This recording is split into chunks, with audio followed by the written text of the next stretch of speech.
Welcome to our first edition of the County Line Podcast. My name is Ethan Hutchins. I am the Public Information Officer for the Tulsa County Board of County Commissioners, here with Commissioner Kelly Dunkerley and Alex Mills, our Chief Engineer for Tulsa County. Guys, thanks for being here this morning. Thank you for having us. Our first podcast. We appreciate kicking this off, and we've got a guest here. I think he's a little bit nervous, but we're going to get through this.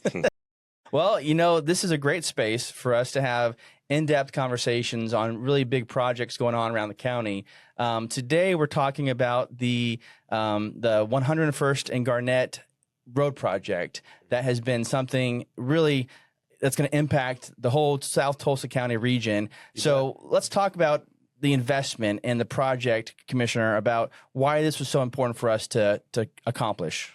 Well, the big thing about what we know in county government, one of our first responsibilities is public safety, and roads is a huge part of that. So this particular project, Alex knows it well. He knows it inside and out. He's been living it for 6 years. But, you know, this roadway, this intersection at 101st and Garnett has flooded for years, for decades. It goes underwater 3, 4, 5 feet. It's closed for a whole week at a time when there's bad flooding. So we really have to solve this problem. We've been working on it for a long time. We'll get into the details of what are the openings that allowed us to do it now, but we've got to prevent this flooding. We've got to keep safe travel available for our citizens, and people have to get home, get to and from work, to and from school, and this project's going to allow this in South Tulsa. Alex, whenever engineering takes on these projects, you know, I'm sure you guys have smaller projects to these much larger ones. How great is it to be able to soon start this project? Well, it's wonderful when you get to put in years of effort on a project and then start to see it go to construction, start to see the traveling public enjoy the wider road, the more improved intersection, left turn lanes, the intersection to not go underwater during critical times. Causing people to take longer routes to the hospital. It's an important thing. It really is. So let's talk about what's going to happen here. Obviously, we've discussed that this area is flooded most of the year when it heavily rains. So we're having to elevate this intersection and widen it. Let's talk about the project and what we're going to see here. Okay, so the first phase of the project will be the widening and improvements of the 101st Street and Garnett intersection. That will include completely rebuilding the intersection. At its peak, it'll be about 5.5 feet higher than it is today, which, to the points being made, it will bring it out of the floodplain. So theoretically, and hopefully, when we have Hakey Creek flooding, the intersection will be able to remain passable. So we'll have a brand new signal, we'll have left turn lanes, a couple right turn lanes will be added, and we'll have higher through traffic lanes to help move the almost 11,000 cars a day that traverse this intersection. And Commissioner, getting the funding to do this massive a project wasn't easy, right? It wasn't easy, and Alex can chime in on this as well, but really, we wouldn't even be here today if we didn't have a grant, a federal grant through FEMA, through the Department of Homeland Security, over $8 million to do this, because we won't get heavily into the weeds on the financing, but a large project like this that gets stalled for whatever reason falls behind on the cost curve. And it's very, very difficult when costs escalate, the revenue doesn't keep up with that. So it's been on the board for probably 2 decades, if not longer. But we were able, through Alex's group and former engineer Tom Raines, who still works with us from time to time, thought of a grant through FEMA. And the biggest thing about that that's new or unique and creative is this is a hazard mitigation grant. And there hasn't been one like this in Oklahoma, maybe very few across the country, where we use a hazard mitigation grant and apply it to a road. That's very unique, very creative. Hats off to our engineering staff for coming up with the idea to begin with and then pursuing it doggedly for several years. It wasn't easy. It was not. You apply a couple more details to this sordid story. Well, when you're talking about revisions to floodways and floodplains and the necessary approvals that are required for that, it is inordinate, the amount of effort that it takes. And just when you think you're taking a step forward, you take 2 steps back. And you mentioned Tom Raines. bless him for coming up with the idea. It was a really out of the box idea, and I'm thankful for him coming up with the idea. And my staff and I have worked a lot of years to get to this point, and we're excited to see it get kicked. And we can really apply this learning to several things, because we're doing things that have really never been done before or haven't been done very often. We're partnering with all kinds of our municipal partners, but different levels of government. And this was a big lift when it comes to the process of the application. A lot of details there, a lot of engineering. But when it comes to actually pushing that application through the political process and the federal bureaucracy, that's another whole different gambit. And we're so lucky that our federal delegation, Senator Mark Wayne Mullins, Senator James Lankford, Congressman Hearn, all the municipal mayors, including Mayor Nichols, Mayor Wimpy from Broken Arrow, Mayor Box from Jinx, Mayor Joyce Calvert from Glenpool, and Gerard from Bixby. They all helped us and communicated with our federal delegation. This is important. Please help us secure the final approvals. And they moved the goalposts on us a couple of times. I'm not lying, but we got it pushed through, and thanks to the help of many people. So partnerships are key to this. I don't think the average citizen understands the behind the scenes advocacy that really goes into getting this approved. And like you just mentioned, all these municipalities, Congressman Hearn, Mullen, and Lankford, Senators Lankford and Mullen, all of those people help play a part in this. So how great is that to have that collaboration with these different areas of government to make this possible? It's the key to everything. And if we can work together, we get a lot more done. And we've been applying this to other intersections. We just did 101st in Mingo, and that's a partnership between 4 municipalities, or 3, and then the county. And so we're working on the contracts. We have the language now. We have the relationships, and there's many more things that we're applying this to. But really, this grant is what really jump-started that whole process. Absolutely. So drivers in that area, once this construction begins, what are they going to see as far as the lane closures or what's going to physically be there for them to see, and how will it impact their daily commute? Well, it'll be a significant impact. There's no way to raise an intersection 5.5 feet in the air and keep it open at any sort of reasonable cost figure or any reasonable time frame. I'm a rip the Band-Aid sort of guy, and from a safety and cost perspective and just impact to the traveling public, it was best to close the intersection. So starting June 1st, this intersection will be completely closed to traffic. You'll be able to approach the senior center on the south. Rose West Dog Park and Broken Arrow will still be accessible. The apartment complex and the church on Garnett will be accessible. The communities on the west leg near the golf course will be accessible, but you will not be able to transverse through this intersection. And so that will put a load on some nearby roads. Thank goodness Bixby got their 111th Street project done in time, so yes. That'll be available to be used. That was a concern. Yeah. But it will allow us to build that intersection quickly, define quickly. I think optimistically, we're talking 4 months of closure. And I think that would be if things go well. We get good weather. Contractors are vested in interest in getting done as quickly as possible to make the most profit. So we'll certainly encourage that, and allowing them to completely shut the intersection down will hopefully speed that process. And so contractually we have 6 months, but we're hoping for 4. Just to build on that with the non-engineering perspective, for us to try to keep one lane going through that intersection, either north or south or east or west, it would be a huge undertaking. We would have to build new roads, and really it makes this unaffordable. That's really not an option. We really had to scrape to get the $12 million to do this segment of work done, including the intersection, the widening of Garnett. But, we really don't have any other option is really the basic truth of it. It has to be closed. Hopefully it'll be closer to maybe 3 or 4 months, but it might be 6. Yep. But the key is the closure will impact folks. So that's why we're trying to communicate as best as we can about that. So that leads us to this forum that we're going to have on Monday, March 30th. Yep. Let's talk about that forum, the goal of it, and what we're going to communicate to the public. Well, goal of it, you've already stated it, but it's worth restating.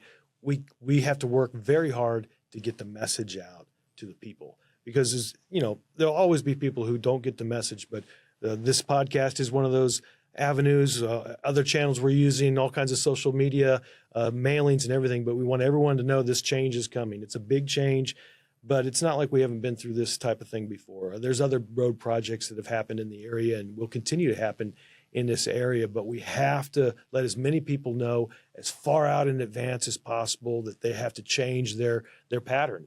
And there's no other way around it. We've got to close the intersection, but if we can get people to understand that, be able to answer their questions, there'll be other questions that'll come up in the forum that we want to address those concerns as well. But we can't have that without healthy, direct dialogue with people. I hope a lot of people can come next Monday, March 30th, to this forum, and maybe you'll say exactly where it's going to be here in a second. It is, yeah, Monday, March 30th at Ridge Christian Church. Doors open at 6:30. It starts at 7.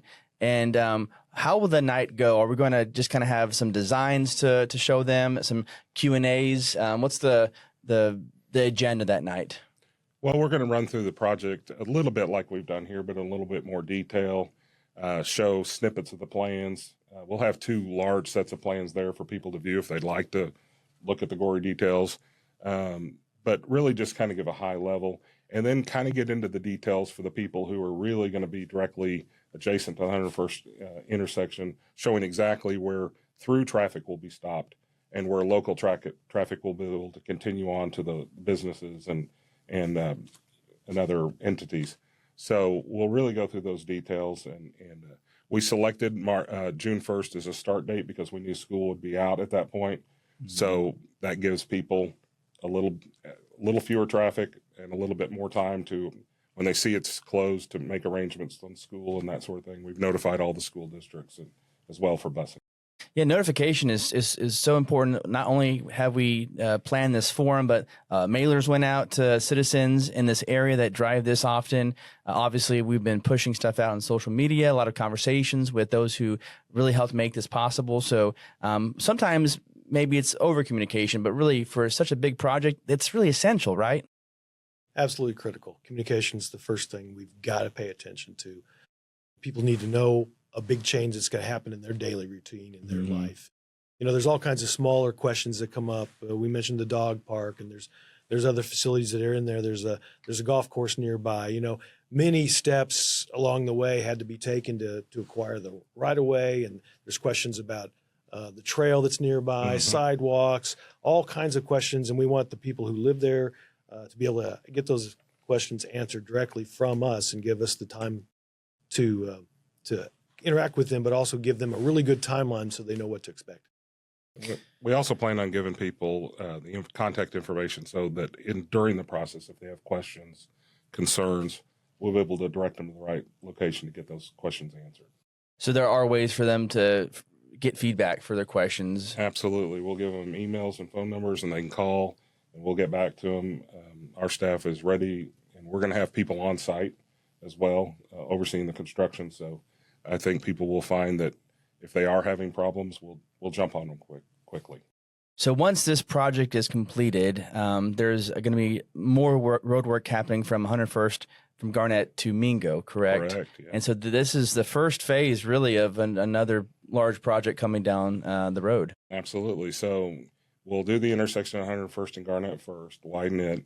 Then the second phase of the project is to widen Garnett north to where just short of 91st Street, where the road is already widened and ready to be attached to. And then we will work on 101st Street, heading west to Mingo, including some expansion of the 101st and Mingo intersection. Now, we just milled and overlaid it. From a quality of road standpoint, we needed to do that. But we'll do a little bit of capacity expansion there as well. And we'll widen 101st all the way down. So it'll be a nice wide roadway for people. Is this just, Tulsa County really showing progress as promised? I mean, this is going to be a lot of change, but in the end, the impact it's going to have for these drivers is huge. It's huge for public safety and huge for people being able to get from point A to point B in South Tulsa. And, going back to history is, all this was all farmland, a couple of decades ago. And, the roads were one-lane roads, bar ditches on either side. But now the metro has just moved tremendously out to the south. And these roads, sometimes they're called borderline roads between divide one city from another, and the county retains ownership of some of those roads, but not all of them. So it's a little bit of a patchwork, and it's a challenge for us to keep up with urban standard roads when we're really built for county roads, for rural type of roads. So that's why this project is a big deal. It's funded from several different revenue streams, vision, maybe even back to 4 to Fix on certain aspects of it. So it's a challenge to pull these resources together. It's a challenge to, push these forward. And when we have to get a grant for almost $9 million to do this $12 million segment, it just tells you, here's the big numbers we're juggling. But it's our job to get this done. And I'm so proud of our team because we've got it done. Really, at its core, does this just kind of show a long-term investment in helping these flood-prone areas too? Because a lot of drivers have expressed frustrations for years about the flood-prone issue here. So is that just another part of this project to make sure that we focus on those areas? And this is a perfect example of that. Yes. I mean, honestly, the project originally was not necessarily to raise the intersection. Like I mentioned earlier, we have almost 11,000 cars a day going through here. Mm-hmm. It was originally slated just to be an expansion. But again, back to Tom Rains's idea, we needed to elevate this out of the floodplain. That changed the plans. It changed a lot of what we were doing. We pivoted on that and heard the needs of the community. And so this will not only provide extra capacity, but it'll keep people safer. I mean, with a senior center down there, right there, if that intersection's underwater and the ambulance is needed, they can't get to it from the north, east, or west. They have to come from the south, and that is a problem. It's the Hakey Creek watershed. Yep. And, we all know that the Creek Turnpike comes through there. They're doing work on that right now to eliminate the roller coaster effect of that project. It was built 20 years ago. But, this is a water area. There's a lot of water in this area, and Alex can tell you all kinds of horror stories with all the flood maps, the loamers, the clomers, and everything else. And this is a core of an engineering project, really heavily dominated by flooding concerns, flood maps, and how it's legal to actually do a roadway in such an area. There are many, many laws and regulations that are applying to this. This is a complex project. What are you both the most proud of in regards to this project? What kind of gives you guys the most excitement or pride? Well, I'm proud of engineering for coming up with a creative idea to solve a problem, because in the end, or in the beginning or the end or the middle, we are problem solvers. We have certain obligations to the public. They have certain expectations, and our job is to meet those expectations as best we can. And with the resources that we have. In this case, we were able to pull a plum. We got a grant that allows us to do an important project. Without that grant, we wouldn't be doing the project. It would still be stalled. So hats off to our federal delegation, hats off to all the partners in the metro area. And there was a couple that I didn't mention. One would be St. Francis Hospital and their foundation. They lobbied our federal delegation because that hospital up there on 91st Street is, it deserves good access as well. So there's many public aspects to this project as to why it's important. Absolutely. I'll be proudest when I see the first car go through the intersection. That's when my pride will hit. But I'm happy that we've gotten this far. I'm proud of our team for getting us to this point, proud of the federal delegation. That was key. There are a lot of hazard mitigation grants that are still not moving forward. This one got moved forward because of our federal delegation, and it's key. It really is. All the people that came together to make it happen, we're proud of that. But a lot of people wouldn't understand that as a governmental entity, we can't bid a project until we have the money in the bank, so to speak. And so we had to have that federal approval, and it had to be, gold stamped or whatever we want to call it. It had to be lock, stock, and barrel bona fide, or we couldn't put this project out to even bid. And so that was bid almost 30, 40 days ago. And soon we're going to have the final bids in. And, sometimes there's a little bit of adjustment when that happens. And we'll find that out in a week or so, but we're pressing forward as fast as possible. Well, gentlemen, any final remarks we want to mention that we haven't discussed? we've covered so much, and this is our first time in the podcast. Our first studio. one. You know, I'm glad we had this opportunity right before our forum on Monday, March 30th. It's another way to get the public notice on something, to get an important project on their calendar, so they can come talk to us. And you know, we're real people. We have real engineers. We have real people at the county working on these projects, and it's a great opportunity to meet people and get them to know our staff. We're proud of our staff. They're doing a good job, and we're going to see this through. And so glad we had the podcast put together. Thank you for pushing it together as well. So it's just good timing. A lot of folks behind the scenes assisted in this. Want to thank, fleet and facilities operations, IT and admin services. Really, it's been a labor of love to get this done. And it is such a cool space for us to get to have these in-depth conversations. So I do want to thank the two of you for helping to have our first one for the County Line podcast. Alex, anything else you want to add? No, I appreciate it. I'm not a huge be on the camera guy, but this has been fun, and I'm looking forward to seeing people on Monday, March 30th, and answering any questions or concerns they have. All right. Well, Fabulous. We appreciate it, and we'll just we'll have this on social media. We'll post this on Spotify, Apple Podcasts, Amazon Music for the audio portion. The whole video will be on our YouTube channel. So for those listening or watching, that's where you can find this. And then we'll have short videos on our Instagram and Facebook page. So really, if you follow us on any of our social media platforms, you should see or hear this conversation. So thank you, guys. And again, for those watching, make sure that you see us and hear us down the road on the County Line podcast.